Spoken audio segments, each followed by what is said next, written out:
Hello, जय हिंद दोस्तों। कैसे हो दोस्तों? बढ़िया हो गए आई थिंक। तो दोस्तों आज हम लोगों का जो सब्जेक्ट है वो हिंदी है और आज का टॉपिक आपको ऊपर दिख रहा होगा, संधि है। आज हम लोग क्या पढ़ेंगे दोस्त? संधि। तो दोस्त आपको पता है कि संधि जो होती है वो हिंदी की एक इम्पॉर्टेंट टॉपिक है, चैप्टर्स है। और इस चैप्टर में किसी भी एग्ज़ाम में जिसमें हिंदी आएगी उसमें मिनिमम मैं कहता हूँ 1 या 2 क्वेश्चन तो मिनिमम रहेगा ही रहेगा। ओके, मैक्सिमम 3 क्वेश्चन या 4 क्वेश्चंस भी हो सकते हैं, बट मिनिमम 1 या 2 क्वेश्चंस इसमें 100% रहता है जहाँ पर भी हिंदी आती है। तो आई थिंक आप समझ गए इसकी इम्पोर्टेंस को।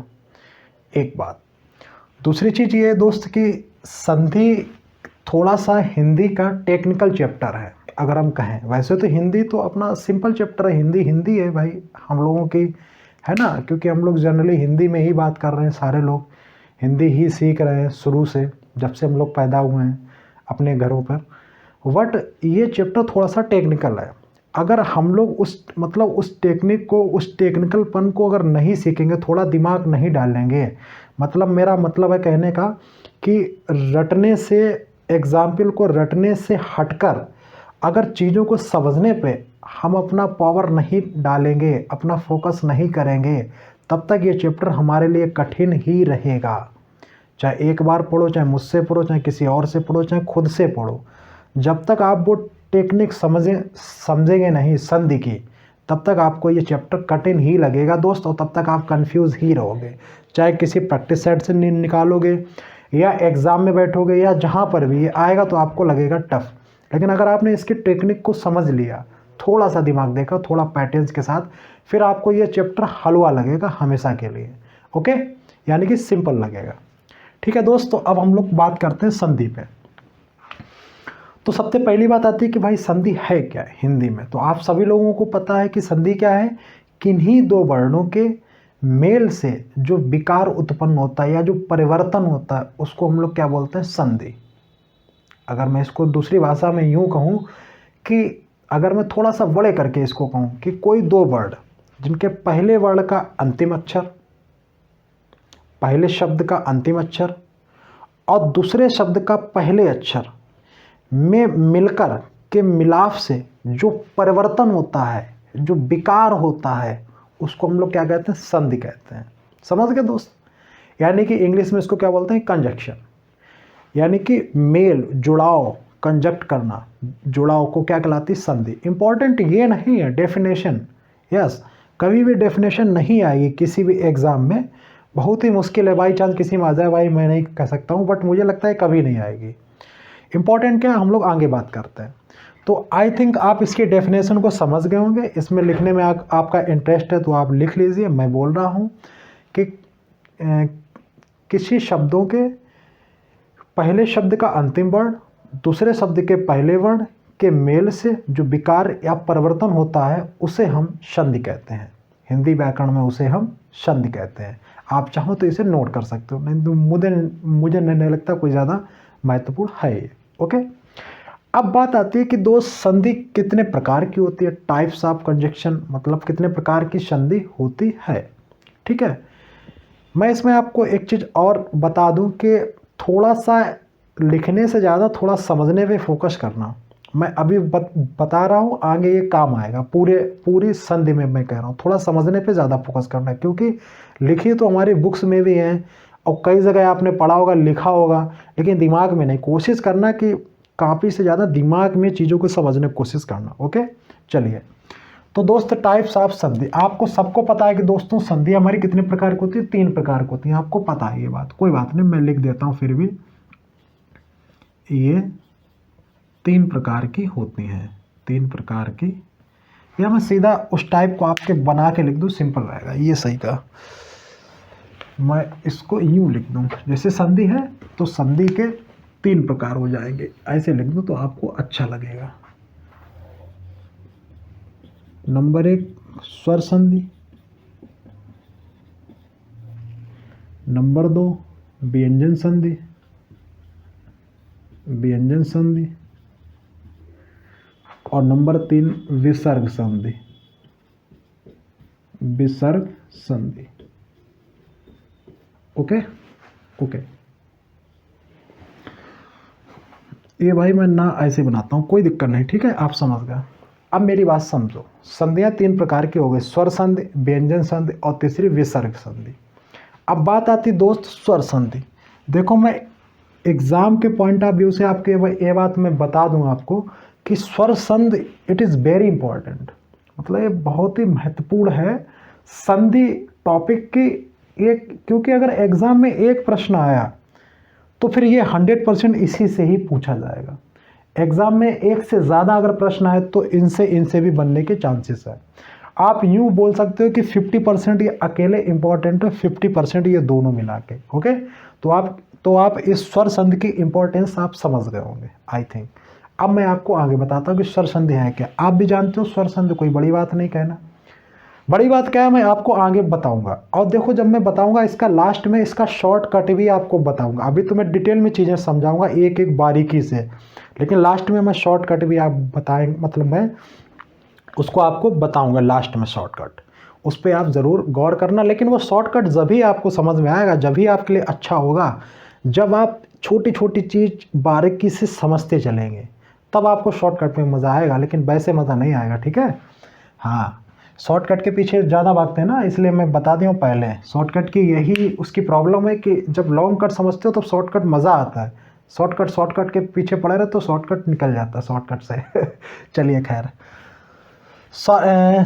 स्वर संधि। तो देखो अब ये तो स्वर संधि क्या होती है कि देखो जो मैंने आपको संधि में बताया था कि 2 वर्ड होते थे, पहले वर्ड के अंतिम, पहले शब्द के अंतिम वर्ण और दूसरे शब्द के पहले वर्ण से मिलकर विकार उत्पन्न होता है, संधि कहते हैं, मैंने बताया था। अब इसमें क्या करना है, इसमें जो 2 शब्द हैं और जो पहले शब्द का अंतिम वर्ण है, दूसरे शब्द का पहला वर्ण है, वो दोनों ही वर्ण यदि स्वर हैं तो फिर स्वर संधि, समझ लेना। पहले शब्द के अंतिम वर्ण और दूसरे शब्द के पहले वर्ण अगर वो दोनों ही वर्ण स्वर हैं तो कौन सी हो गई, स्वर संधि। दोनों ही वर्ण स्वर होना चाहिए तो हो गई स्वर संधि।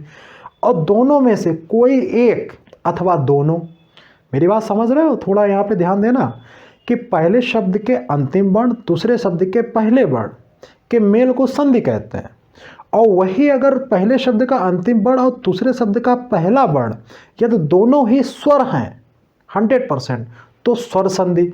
और दोनों ही जो वर्ण है ना उनमें से कोई एक स्वर है और दूसरा व्यंजन है, अथवा दोनों ही व्यंजन है तो कौन सी होगी दोस्त, व्यंजन संधि। आई थिंक आपका क्लियर हो गया होगा कि स्वर संधि और व्यंजन संधि में क्या अंतर है। बस इतना कि जो पहले शब्द का अंतिम वर्ण है और दूसरे शब्द का पहला वर्ण है वो दोनों ही वर्ण यदि स्वर हैं तो स्वर संधि होगी, और अगर पहला वर्ण एक व्यंजन उसमें से हो गया या दोनों व्यंजन हो गए तो कौन सी होगी, व्यंजन संधि हो गई। ओके, क्लियर हो गई होगी। आप चाहें तो इसको नोट अपने हिसाब से कर लेना। बच्चों वाले, अब बच्चे नहीं तो मैं एक एक चीज़ नोट करूँ फिर आप उसे नोट करो, ये बच्चों वाला काम होता है कक्षा 4-5 का।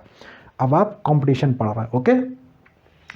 अब इकलौता आपका बचता विसर्ग संधि, तो उसमें कुछ कहना ही नहीं है, विसर्ग उसका नाम ही ऑलरेडी विसर्ग है, यानी कि जिस संधि में विसर्ग का परिचय हो अथवा जिसमें विसर्ग लगी हो या विसर्ग का लोप भी हो सकता है, मैं आगे बताऊंगा, वहाँ पे डेफिनेटली कौन सी संधि होगी, विसर्ग संधि। क्लियर है, क्लियर है।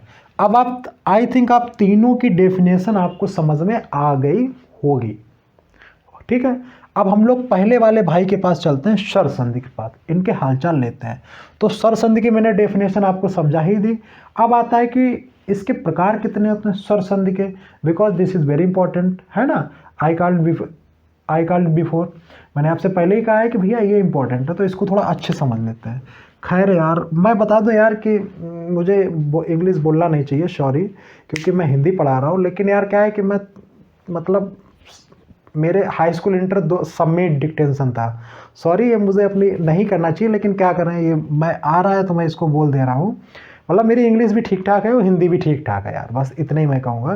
तो मुझे लगता है कि मुझे नहीं, लेकिन निकल रही है, कोई बात नहीं, आपको समझ में आ रही है ना चीज़ें, कोई दिक्कत नहीं भाई, कोई दिक्कत नहीं। स्वर संधि, अब देखो स्वर संधि दोस्त 5 प्रकार की होती है।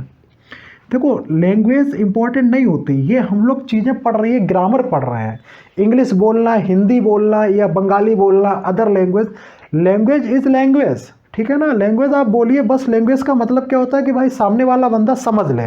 मैं आपका 20 सेकंड ले रहा हूँ, जब बात मुझे आ गई दिमाग में कि भाई लैंग्वेज, मैं इंग्लिश में बोलूँ, हिंदी में बोलूँ, बंगाली में बोलूँ, किसी में बोलूँ, आपको समझ में आ रहा, बस ख़त्म बात। लैंग्वेज जो है उसकी स्किल नहीं है ना, उसका वो है कि भाई इसको आता है। अब जैसे हिंदी हम लोग बोलते हैं बस समझ में आ जाए, लेकिन ये जो पढ़ रहे हैं ना संधि, ये ग्रामर वाली चीज़ है। इंग्लिश में बोल रहा हूँ वो एक लैंग्वेज है, समझ में आ जाए बात खत्म हो गई इंग्लिश की।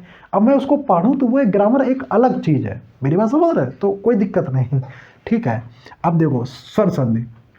स्वर संधि दोस्तों, संधियाँ 3 प्रकार की। स्वर संधि आपकी कितनी प्रकार की होती है? 5 प्रकार की। तो नंबर 1 दीर्घ स्वर संधि, दीर्घ स्वर संधि। नंबर 2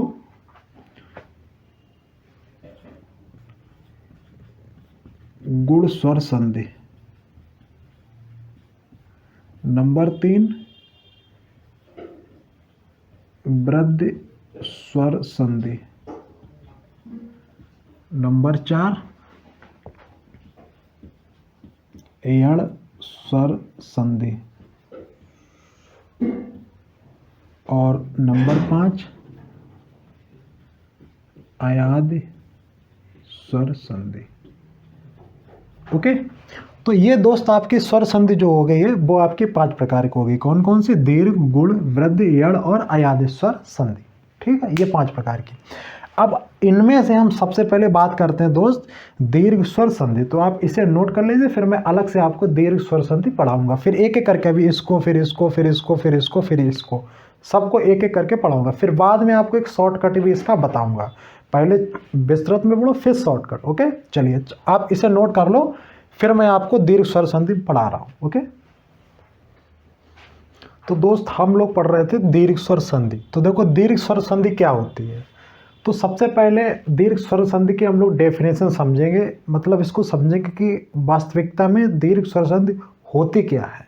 ठीक है, तो कुछ नहीं, जैसा कि हमने आपको अभी तक बताया था संधि में, फिर स्वर संधि में, डेफिनेशन में, बस वहीं से डेफिनेशन शुरुआत वहीं से थोड़ा सा डिफरेंट होता रहेगा। क्या कि जो पहले शब्द का अंतिम वर्ण, ठीक है ना, पहले शब्द का अंतिम वर्ण, यदि पहले शब्द का मतलब देखो पहला शब्द ये होता है जो मैं बोलता हूं, और दूसरा शब्द ये होता है, और इनके पर पहले शब्द का अंतिम वर्ण ये होता है और दूसरे शब्द का पहला वर्ण ये होता है। यानी कि अगर पहले शब्द का अंतिम वर्ण आ है यानी कि छोटा आ, और दूसरे शब्द का पहला वर्ण भी आ है, ठीक है, आ, तो दोनों आ और आ, ये देखो आ और आ मिलकर क्या हो गए? बड़ा आ। तो ये जो परिवर्तन हुआ आ मिलकर क्या हो गया? आ। तो आ में जो मिलके हुआ आ, यही क्रिया, ये प्रोसेस संधि कहलाती है। ठीक है, पहले तो आप उतना समझ लो। अब हम लोग ये समझते हैं दीर्घ स्वर संधि। तो देखो वो एक दीर्घ स्वर संधि ये कहती है, सिंपल है, ये कहती है कि देखो जो पहला शब्द है उसका अंतिम वर्ण यदि जो है या तो आ हो या ई हो या ऊ हो या ऋषि हो। मेरी बात समझना, दीर्घ स्वर संधि बस ये कहती है कि जो पहले शब्द का अंतिम वर्ण है वो या तो आ हो, ई हो, ऊ हो, ऋषि हो। और वो ये भी कहती है कि चाहे लघु हो अथवा दीर्घ हो, उससे भी कोई फर्क नहीं पड़ना। मतलब चाहे छोटा आ हो चाहे बड़ा आ हो, चाहे छोटी ई हो चाहे बड़ी ई हो, चाहे छोटा ऊ या बड़ा ऊ या ऋषि हो, कोई उससे फर्क नहीं पड़ना। बट ये कहता है कि ये सेम ही हों, इन्हीं के साथ सेम जुड़ें, और जुड़ने से जो बनेगा यानी ये फाइनल वर्ड बनेगा वो दीर्घ ही बनेगा। मतलब ये है कि आप देख रहे होगे इधर जो सारे हैं वो दीर्घ ही है, हैं दीर्घ सारे बड़े हुए। ठीक है, दीर्घ मतलब क्या है कि पहले शब्द का जो अंतिम वर्ण है वो या तो आ हो, चाहे छोटा चाहे बड़ा, चाहे ई हो छोटी या बड़ी, चाहे ऊ हो छोटा या बड़ा, या ऋषि हो।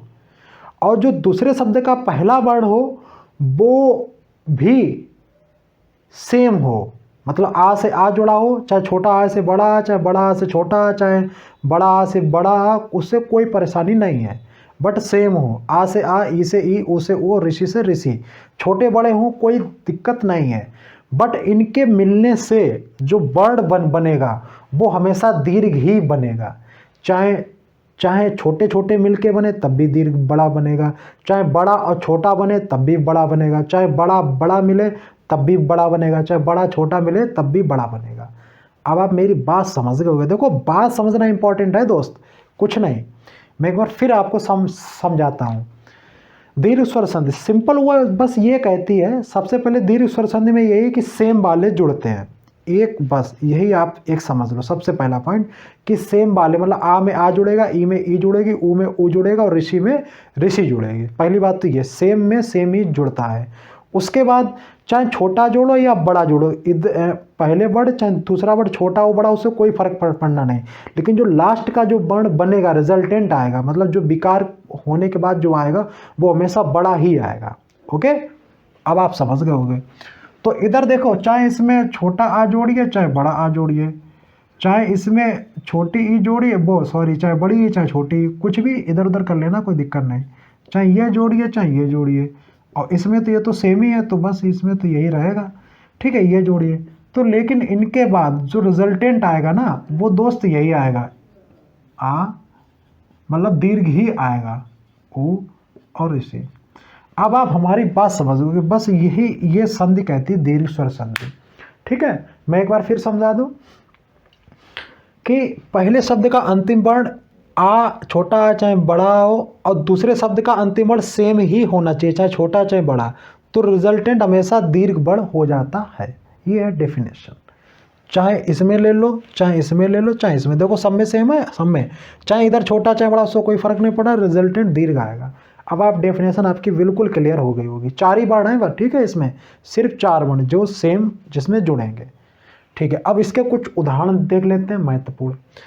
अब जैसे आएगा ये परमार्थ है, क्या है परमार्थ, तो देखो परम, तो परम में अगर यहाँ पे कुछ नहीं तो यहाँ पे देखो मैं आपको बता दूं, जब अगर इसमें परम है तो परम में इसको इस तरीके से भी लिख सकते हैं, परम को कैसे, परम, ये हलंत, और इसमें आ सकता है आ, ये भी यही चीज लिखा है जो ये लिखा है, ठीक है मेरे दोस्त। अगर आप इससे आ निकाल लोगे, बाहर कर लोगे, तो इसमें क्या लग जाएगा, हलंत, मतलब ये आधे माह है। इसमें अभी जब आ जाएगा ना तब ये पूरा माह होगा ऐसा, लेकिन अभी ये हाफ माह है, ठीक है, क्योंकि इसमें हलंत आ गया है।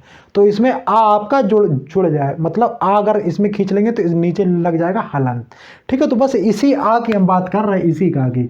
तो इसमें आपका क्या है, आ है, ये वाला, ओके ओके।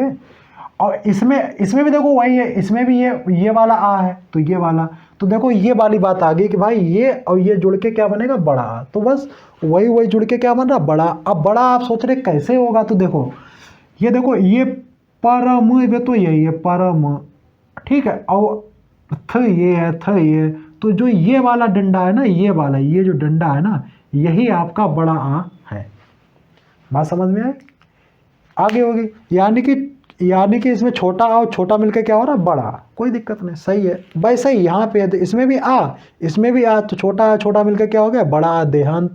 अब देखो हिमालय, ये प्रश्न अभी यूपीएसआई के एग्जाम में आया था, ठीक है, मैं बता रहा हूँ बिल्कुल 100%। तो इसमें हिम में आ और इसमें बड़ा, तो आ और आ तो मिलकर क्या हो गया, आ यानी कि बड़ा, तो हिमालय। इसमें भी आ तो क्या हो गया, आ, परमानंद। कभी, तो इसमें क्या, छोटी ई और छोटी मिलकर क्या होगी, बड़ी ई। ये देखो छोटी मिलकर क्या होगी, बड़ी हुई। आप इसे नोट कर लो, सही रहेगा। ये छोटी ई और बड़ी ई, तो छोटी ई बड़ी ई मिलकर क्या होगी, छोटी ई बड़ी मिलकर बड़ी ई, मैंने कहा हमेशा दीर्घ ही रहेगी। उसी प्रकार से बड़ी ई और छोटी ई, तो बड़ी ई छोटी मिलकर क्या होगी, बड़ी ई, यानी कि ई, बड़ी ई। जो छोटा ऊ और छोटा ऊ मिलकर क्या हो गया, बड़ा ऊ, ठीक है, छोटा मिलकर क्या हो गया, बड़ा ऊ। ये देखो छोटा ऊ और बड़ा ऊ मिलकर क्या हो गया, बड़ा ऊ, छोटा ऊ बड़ा ऊ मिलकर क्या हो गया, बड़ा ऊ। मैंने कहा हमेशा जो बनेगा वो दीर्घ ही बनेगा। इधर चाहे छोटा दोनों हो, चाहे छोटा बड़ा हो, अथवा बड़ा छोटा हो, चाहे बड़ा हो, कोई फर्क नहीं पड़ेगा। दीर्घ हमें जो बनेगा वो हमेशा दीर्घ ही बनेगा, बड़ा वाला, ठीक है। देखो जैसे बड़ा ऊ और छोटा ऊ क्या बन गया, बड़ा ऊ, तो बड़ा ऊ छोटा ऊ बन के क्या बन गया, बड़ा ऊ। भूपरी, भूधन ऊपरी, तो क्या बन गया, भूपरी। अब इसमें देखो ऋषि, तो आप सोच रहे हो कि इसमें क्या, इसमें ये जो ना मार्त, तो जो मातृणाम, तो मातृणाम में जो ये ऋषि एक, तो और एक आपका ये वाला, तो 2 ऋषि मिलके एक बनेगी मातृणाम। क्या बनेगा, मातृणाम, यानी कि ये वाली, ठीक है। तो ये मिलकर। अब इसमें खास बात क्या थी दीर्घ स्वर संधि में, मैं अगर इसको क्लोज करूं तो मैं ऐसे कहूँगा कि दीर्घ स्वर संधि वह स्वर संधि का भाग है जिसमें आ ई उ ऋषि, इनमें इन्हीं के सेम वाले आ ई उ ऋषि ही जुड़ते हैं, चाहे लघु हो अथवा दीर्घ हो। उनसे मिलने से जो रिजल्टेंट बनता है वो हमेशा दीर्घ ही बनता है। उस संधि को हम लोग क्या कहेंगे, दीर्घ स्वर संधि। तो इसमें सेम आप लोग जरूर याद रखना, ठीक है। अब हम लोग चलते हैं आगे गुण स्वर संधि पे। ओके,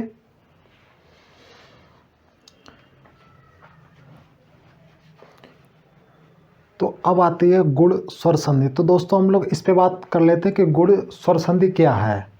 तो देखो गुण स्वर संधि में दोस्तों सबसे पहले तो बात ये है कि अगर आ और आ में, मतलब छोटा आ और बड़ा आ में, अगर ई चाहे ह्रास हो अथवा दीर्घ हो, उ ह्रास हो अथवा दीर्घ हो, और ऋषि ये जुड़ते हैं तो इनके बाद आ और ई मिलकर ए होते हैं, आ और उ मिलकर औ होते हैं, और आ और ऋषि मिलकर अर होते हैं।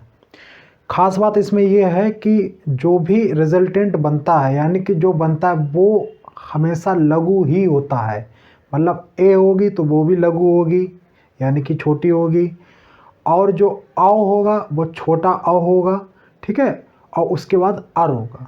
जैसे अब आप इसको थोड़ा सा समझिए, जैसे चाहे आपका ह्रास आ हो अथवा दीर्घ आ हो, जब इनमें आप ई जोड़ते हैं तो क्या बनेगा, ए, वो भी ह्रास हो, यानी कि इसको लघु भी बोलते हैं, ठीक है, मैं लघु बोलूँगा।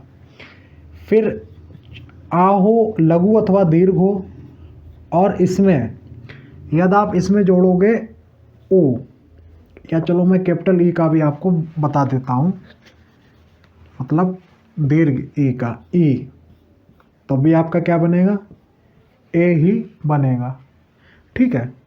या आपको आ और आ में अगर आपका ऊ है तो क्या रहेगा, औ, ओ, ठीक है, यानी कि लघु ओ। इसी प्रकार आ और आ में अगर दीर्घ ऊ होगा तब भी क्या होगा, ओ। इसी प्रकार आ अथवा आ में अगर ऋषि बनेगा तो क्या बन जाएगा, अर, और वो भी हलंत का रा। तो ये है दोस्तों आपकी गुण स्वर संधि। मतलब गुण स्वर संधि क्या कहती है कि पहले शब्द का अंतिम वर्ण या तो लघु आ हो या फिर दीर्घ आ हो, उसमें यदि ई लघु अथवा दीर्घ अथवा उ लघु अथवा दीर्घ या ऋषि जब जुड़ते हैं तो आ और ई मिलकर क्या होते हैं, ए लघु, आ और उ मिलकर क्या होते हैं, औ लघु, आ और ऋषि मिलकर क्या होते हैं, अर। बात समझ में आई। तो ये है। अब इसके हम लोग देख लेते हैं उदाहरण जो कि काफ़ी महत्वपूर्ण है। तो देखो देवधन इंद्र देवेंद्र, तो देखो यहाँ पे आप देखोगे तो यहाँ पे क्या है, आ है, ठीक है ना, लघु आ। तो लघु आ में लघु ई जुड़ी है तो आ और ई मिलकर क्या हो गया, ए। ये देखो लिखा भी है, आ और ई मिलकर क्या होगा, ए, ठीक है। अब आप कहोगे इसमें सर बताइए भैया, तो देखो कुछ नहीं, जब मैंने आपको पहले भी एक बार बताया था, इस वा में, जो वा में क्या है कि इसमें ऑलरेडी अगर हम इसको अगर तोड़ेंगे तो इसको कैसे तोड़ेंगे, इसको तोड़ेंगे वा प्लस आ, बट यहाँ पे क्या लगाएंगे, हलंत। तो इसका मतलब यही होता है, जब हलंत उसमें आ जाता है तो आ को हम लोग बाहर निकाल देते हैं, आपको पता है, ये पहले मैंने बताया है। तो बस यही है कि इसमें ऑलरेडी आ छुपा हुआ है, ये वाला, ठीक है, ये वाला। और ई, ये ई जो है वो ये वाली ई, समझ में आई बात, ई ये, तो आ और ई मिलकर क्या हो गया, ए, और जो ए है ना वो ये है, ये वाली ए, ये ए है। तो इंद्र, ठीक है ना, मतलब इंद्रा ये है, और ई तो ई और आ मिलकर ए हुआ, और देव आपका ये रहा। बात समझ में आ गई होगी। इसी प्रकार हम लोग नीचे देखते हैं तो इसमें भी आ है और ये दीर्घ ई है, तो आ और ई मिलकर क्या हो गया, ए, ये वाली।